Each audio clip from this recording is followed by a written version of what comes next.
અમરેલી ધારી શહેરમાં સરકારી સિવિલ હોસ્પિટલમાં બેડ ઓછા હોવાથી દર્દીઓમાં મુશ્કેલી મુકાયા। અમરેલી ધારી ખાતે અદ્યતન સિવિલ હોસ્પિટલનું નવનિર્માણ કરવામાં આવ્યું છે, છતાં અહીં દર્દીઓ માટે બેડની વ્યવસ્થા એકદમ ઓછી છે। ધારી તાલુકા મથકે હાલ સરકારી હોસ્પિટલમાં 400 થી 500 દર્દીઓ અહીં સારવાર લેવા આવે છે। ડોક્ટર હોસ્પિટલનો સ્ટાફ સારો છે, પરંતુ દર્દીઓ માટે અહીં બેડની વ્યવસ્થા માત્ર 30 જ છે। ઉનાળાની સિઝન ચાલુ હોય, લૂ લાગવાનો બનાવ, ઇમરજન્સી સારવાર બનાવો તેમજ ડિલિવરી સહિતના દર્દીઓની અવરજવર અહીં ખૂબ વધુ રહે છે।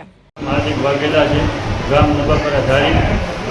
દવાખાનાનું કામ પણ સારું છે। અહીંયા બેડ ઓછા હોવાથી મુશ્કેલી મુકાય છે।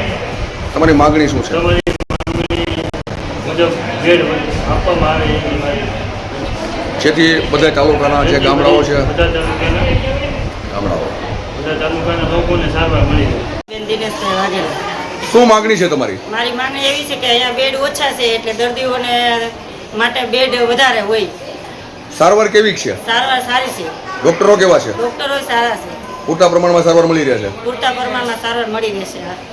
હોસ્પિટલમાં બેડની સંખ્યા ઓછી હોવાથી દર્દીઓને બહાર લોબીમાં સારવાર લેવાની ફરજ પડે છે। ધારી ગ્રામજનોની માંગણી છે કે તાત્કાલિક અસરથી બીજા વધારાના બેડની વ્યવસ્થા ઊભી કરવામાં આવે, જેથી દર્દીઓને યોગ્ય પ્રમાણમાં સારવાર મળી રહે। અશોક મણવર, અમરેલી।